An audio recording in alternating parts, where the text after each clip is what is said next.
Ma demi-sœur n'a pas crié.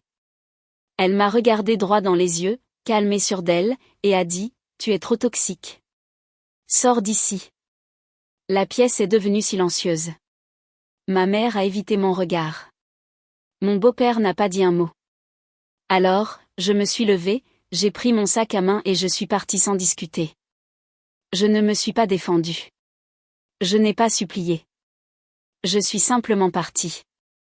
7 jours plus tard, mon téléphone s'est mis à sonner sans arrêt. Sa voix était paniquée, presque à bout de souffle. Pourquoi j'ai reçu un avis d'expulsion ? C'est à ce moment-là qu'elle a enfin réalisé quelque chose qu'elle n'avait jamais prévu. Les gens toxiques ne laissent pas leur sœur vivre gratuitement chez eux éternellement. Avant de vous expliquer comment on en est arrivé là, cliquez sur j'aime et dites-moi en commentaire d'où vous écoutez, surtout si poser des limites a déjà fait de vous le méchant de l'histoire. Je m'appelle Camille. J'ai 35 ans et je suis chirurgien dentiste. La plupart du temps, ma vie semble calme vue de l'extérieur. Des blouses blanches immaculées, des salles de consultation silencieuses, le bourdonnement léger des équipements en fond sonore.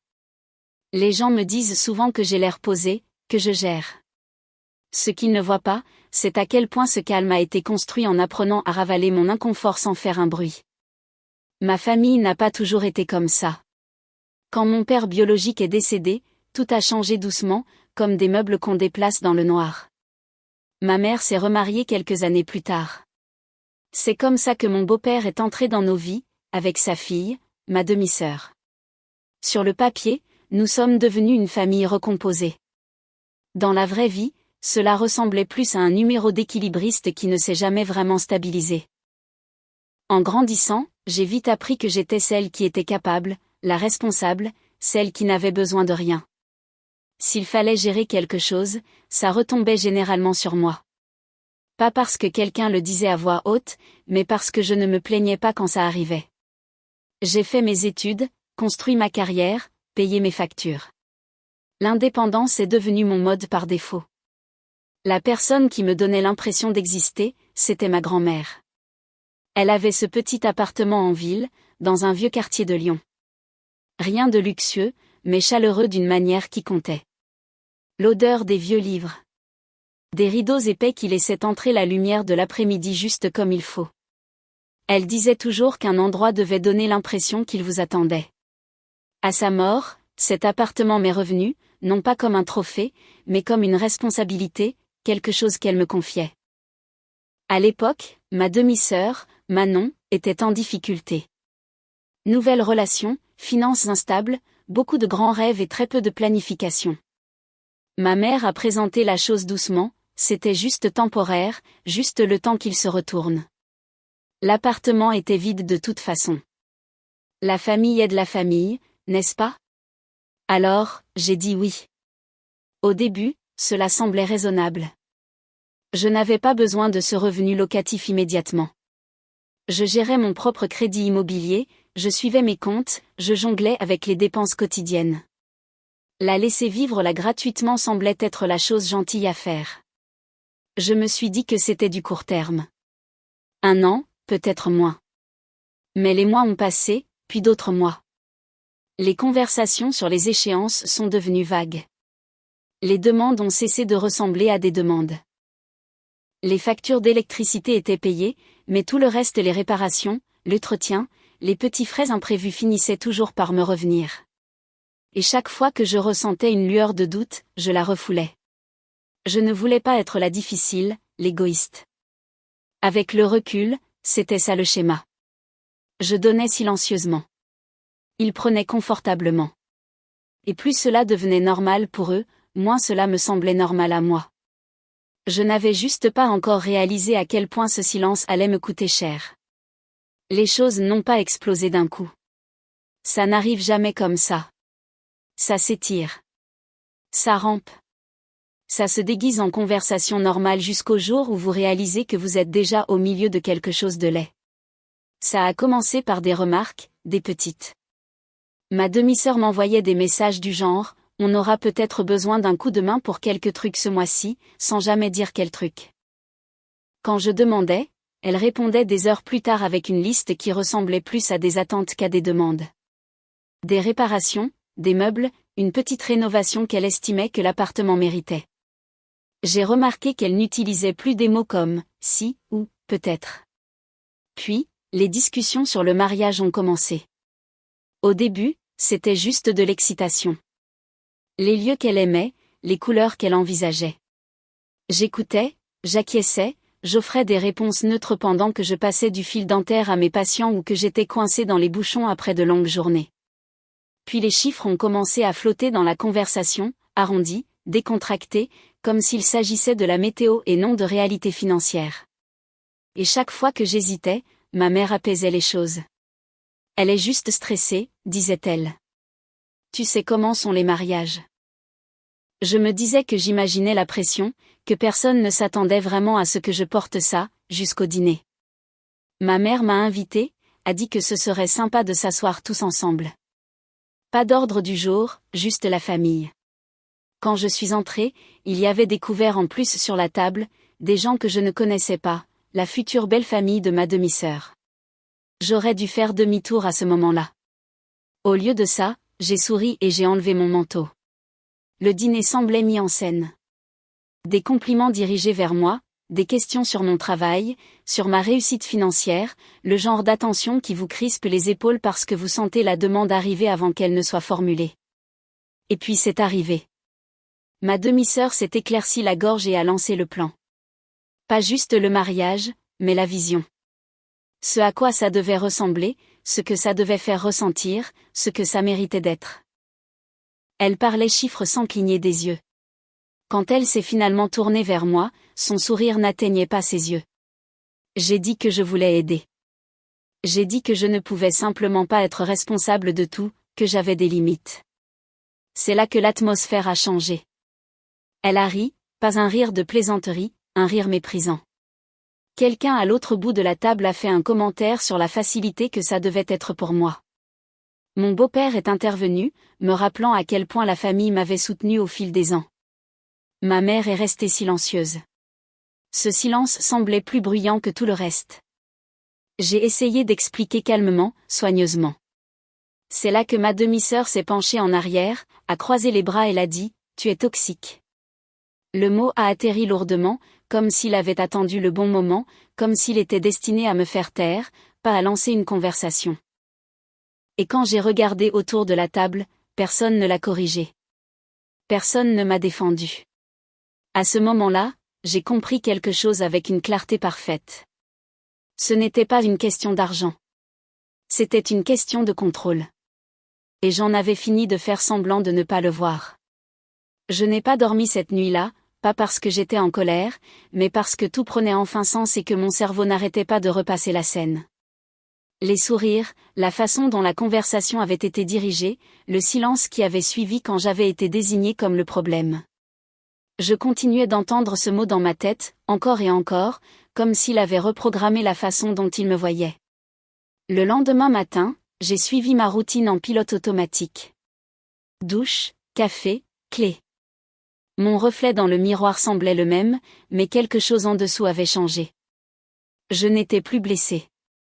J'étais lucide. Pendant des jours, je n'ai eu de nouvelles de personne. Pas d'excuses, pas de suivi, juste le silence. Le genre de silence qui n'existe que lorsque les gens supposent que vous reviendrez de vous-même. Quand ils croient que le temps vous ramollira jusqu'à la soumission. Au lieu de cela, j'ai commencé à faire attention. J'ai sorti mon carnet et j'ai listé ce que j'avais couvert. Des paiements par-ci, des factures par-là, des petites choses qui s'additionnaient avec le temps.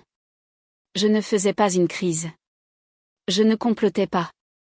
J'étais juste honnête avec moi-même pour la première fois, sur la durée de cette situation, sur à quel point il était devenu normal de donner sans qu'on me le demande, et à quel point c'était faux. Quelques jours plus tard, j'ai rencontré un avocat que je connaissais vaguement depuis des années, quelqu'un de stable, sans drame. Nous étions assis l'un en face de l'autre dans un bureau calme en ville, le soleil frappant le bord de son bureau. J'ai tout expliqué sans embellir. L'appartement, l'absence de bail formel, le dîner, le mot qui avait tout terminé. Il a écouté, puis a hoché la tête. Ce qu'il m'a dit était simple, clair. Je ne faisais rien de mal en récupérant ce qui m'appartenait légalement.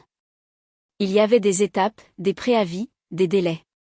Rien d'agressif, rien de contraire à l'éthique, juste des limites sur papier. Ce mot encore, limite. Je suis rentrée chez moi et je suis restée assise dans ma voiture un long moment avant de sortir. Le volant était froid sous mes mains. J'ai pensé à ma grand-mère, à la façon dont elle m'avait confié cet appartement, à la façon dont elle disait toujours que la gentillesse ne devrait pas vous coûter votre dignité. Ce soir-là, je n'ai appelé personne. Je n'ai pas envoyé de message. Je n'ai rien annoncé. J'ai suivi le processus exactement comme on me l'avait conseillé, calmement, discrètement. Un avis officiel a été préparé, professionnel, neutre, sans aucune émotion attachée. Une lettre recommandée avec accusé de réception. Quand je l'ai déposée à la poste de mon quartier, cela semblait étrangement ordinaire, comme poster un paiement de facture, comme clore un chapitre dont la fin était attendue depuis trop longtemps. Je ne me sentais pas victorieuse. Je me sentais stable. Et quelque part au fond de mon esprit, je savais que le silence allait bientôt se briser. Le premier appel est arrivé 3 jours plus tard. J'étais chez moi, chaussures enlevées près de la porte, en train de réchauffer des restes pendant que la ville bourdonnait à l'extérieur de ma fenêtre. Mon téléphone a vibré sur le comptoir. Son nom a éclairé l'écran. Je n'ai pas répondu. Il a vibré encore et encore. Au moment où je l'ai pris, les appels manqués s'empilaient les uns sur les autres, comme si elle avait composé le numéro sans s'arrêter, effrayée que si elle s'arrêtait ne serait-ce qu'une seconde, le sol sous ses pieds se déroberait complètement. Quand j'ai enfin répondu, elle n'a pas dit bonjour. Pourquoi j'ai reçu un avis d'expulsion? Sa voix n'était plus tranchante. Plus de confiance, plus d'attitude, juste de la panique, une voix fluette et exposée. Je pouvais entendre quelqu'un d'autre parler vite en arrière-plan, poser des questions. Probablement ma mère. Peut-être mon beau-père. Soudain, je n'étais plus invisible. Je me suis appuyée contre le comptoir de la cuisine et j'ai laissé le silence s'étirer. Tu ne peux pas être sérieuse, a-t-elle continué, ses mots se bousculant. Ça doit être une sorte d'erreur. Maman a dit que tu te calmerais. Elle a dit que tu étais juste émotive. Émotive. Encore ce mot. Une autre tentative pour me diminuer. Il n'y a pas d'erreur, ai-je dit d'un ton égal. Ma voix semblait stable, même à mes propres oreilles. On t'avait dit que l'arrangement était temporaire. Il est terminé. Sa respiration a changé. Plus rapide maintenant. Tu ne nous as même pas prévenus, a-t-elle claqué. Tu as juste fait ça dans notre dos. J'ai failli rire. Failli. J'ai pensé à la table du dîner. À la façon dont il me regardait en attendant une réponse. À la façon dont personne ne m'avait prévenu avant de décider ce que j'étais censé donner. Je ne l'ai pas fait dans votre dos, ai-je dit. Je l'ai fait sans dispute. Cela a semblé frapper plus fort que des cris. Les appels ne se sont pas arrêtés après ça. Les messages sont arrivés par vagues. La confusion s'est transformée en colère. La colère en marchandage. Elle a proposé des délais, des promesses, des excuses. À un moment donné, ma mère a pris la ligne, sa voix tendue par un calme forcé. Ça va trop loin, a-t-elle dit. Nous sommes une famille. On peut en parler. Je lui ai posé une seule question, est-ce que j'étais de la famille à ce dîner? Elle n'a pas répondu. Ce silence m'a tout dit. 2 jours plus tard, ils se sont présentés chez moi. J'ai regardé à travers le Judas avant d'ouvrir la porte. Ma demi-sœur se tenait le plus près, bras croisés, mâchoires serrées. Ma mère planait derrière, les yeux déjà brillants. Mon beau-père regardait au-delà d'elles deux, comme s'il ne voulait pas être là mais ne savait pas comment s'éloigner. Je ne les ai pas invités à entrer. Ma demi-sœur a parlé la première. Tu nous as humiliés, a-t-elle dit. Tu as une idée de ce à quoi ça ressemble? J'ai étudié son visage. Ce visage familier pour lequel j'avais trouvé des excuses pendant des années, et soudain je l'ai vu clairement. Ce n'était pas la peur de perdre un logement. C'était la peur de perdre un accès. Tu m'as dit de sortir, ai-je dit doucement. Alors c'est ce que j'ai fait. Ce n'est pas ce que je voulais dire, a-t-elle répliqué sèchement. J'étais énervée. Tu étais trop à l'aise, ai-je répondu. Il y a une différence. Ma mère s'est avancée. Chérie, elle ne le pensait pas comme ça. Tu sais comment elle est. On dit tous des choses qu'on regrette. J'ai hoché la tête.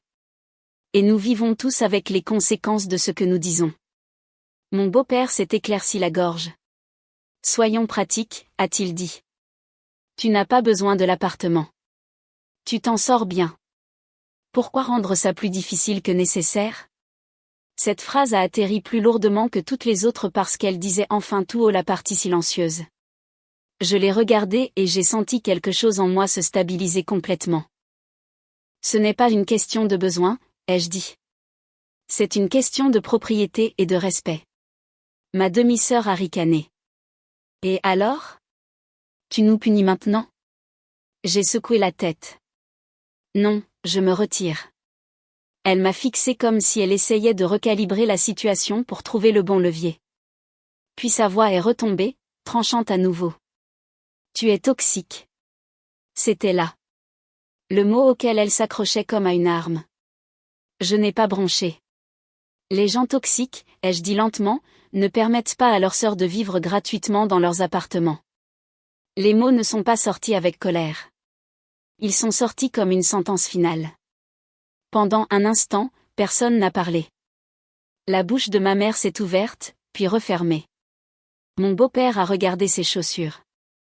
Le visage de ma demi-sœur a rougi, puis blêmi, comme si elle avait enfin réalisé que quelque chose de fondamental avait changé. Tu ne peux pas juste nous jeter dehors, a-t-elle dit faiblement. Où est-ce qu'on est censé aller? J'ai croisé son regard. C'est une question que tu aurais dû te poser avant de décider que je ne méritais pas un respect élémentaire. Sa confiance s'est effondrée après ça. Elle a essayé de s'excuser, puis de blâmer, puis de s'excuser encore. Chaque version semblait répétée, comme si elle feuilletait des scripts en espérant que l'un d'eux fonctionnerait encore sur moi. Aucun ne l'a fait. Je vous donnerai le délai indiqué dans l'avis, ai-je dit. Rien de plus, rien de moins. Ma mère a tendu la main vers mon bras. J'ai reculé. Ce n'est pas de la cruauté, ai-je ajouté. C'est une limite. Ils sont partis peu après. Pas de façon dramatique, juste calmement. Le genre de calme qui suit quand les gens réalisent qu'ils ont poussé trop loin et qu'il n'y a aucun moyen de revenir en arrière. Les semaines restantes ont passé avec un calme surprenant. Plus d'appels, plus de messages, juste de l'espace. Le dernier jour, je ne suis pas entrée dans l'appartement. Je suis restée de l'autre côté de la rue, assise dans ma voiture, à les regarder charger des cartons. Ma demi-sœur évitait de regarder dans ma direction. Ma mère bougeait lentement, comme si le poids de tout cela l'avait enfin rattrapée. Quand ils ont fini, ma demi-sœur s'est approchée et a posé les clés sur le capot de ma voiture. Sa main s'est attardée une seconde, comme si elle voulait dire autre chose. Elle ne l'a pas fait. Ils sont partis en voiture sans se retourner. Je ne me suis pas sentie triomphante. Je me suis sentie libre. L'appartement était silencieux après leur départ. Pas un silence vide. Le genre de silence qui s'installe au lieu de résonner. J'ai marché lentement à travers les pièces, remarquant des choses que je n'avais pas vues avant. Des murs éraflés, une charnière de placards desserrés, une usure ordinaire qui racontait une histoire sans émotion attachée. J'ai pris soin de ce qui devait être réparé. De petites réparations, un coup de peinture fraîche, rien de dramatique. En quelques semaines, l'endroit avait de nouveaux locataires, fiables, respectueux. Les loyers arrivaient à l'heure, prévisibles, simples. Pour la première fois, l'appartement ressemblait à ce que ma grand-mère voulait qu'il soit, stable, pas source de tension. Ma famille ne m'a plus contactée. Pas d'excuses, pas d'exigences. Le silence semblait différent maintenant, plus léger, comme si j'avais posé quelque chose que je portais depuis des années sans réaliser à quel point c'était lourd. Je me suis concentrée sur ma propre vie. Le travail semblait plus facile. Les soirées semblaient plus longues. J'ai commencé à dire non sans répéter des explications dans ma tête. Rien que ça a tout changé. Je n'ai pas perdu ma famille ce jour-là. J'ai perdu l'illusion que l'amour exige de s'effacer soi-même. Et cette perte m'a donné quelque chose que je n'avais pas avant, la paix. Pendant longtemps, j'ai porté le mot toxique comme une cicatrice. Chaque fois que je repassais ce dîner dans ma tête, je me demandais si j'avais été trop froide, trop ferme, trop réticente à sacrifier un morceau de plus de moi-même. Les familles ont une façon de vous enseigner que l'amour se mesure à ce que vous êtes prêt à perdre. Mais voici ce que j'ai finalement appris, au moment où vous cessez d'être utile, les gens qui vivent dans un sentiment de dû vous traiteront de noms qui ressemblent à des jugements moraux. Toxique, égoïste, sans cœur. Ces mots ne sont pas un diagnostic. Ce sont des protestations. C'est ce qui arrive quand l'accès est révoqué et que les limites remplacent la commodité. Je n'ai pas détruit ma famille. Je suis sorti d'un rôle qui me détruisait lentement. La vie est plus calme maintenant. Pas vide, juste honnête. Je dépense mon temps, mon énergie et mon argent dans des choses qui me font grandir au lieu de me vider. Et la paix qui en découle vaut plus que n'importe quelle approbation que je poursuivais avant. Si cette histoire vous semble inconfortablement familière, vous n'êtes pas seul. Partagez d'où vous écoutez et quelle limite a changé votre vie. Cela pourrait aider quelqu'un d'autre à se sentir compris aussi. Et si vous voulez plus d'histoires vraies sur la trahison familiale, la revanche tranquille et le choix du respect de soi, assurez-vous de vous abonner.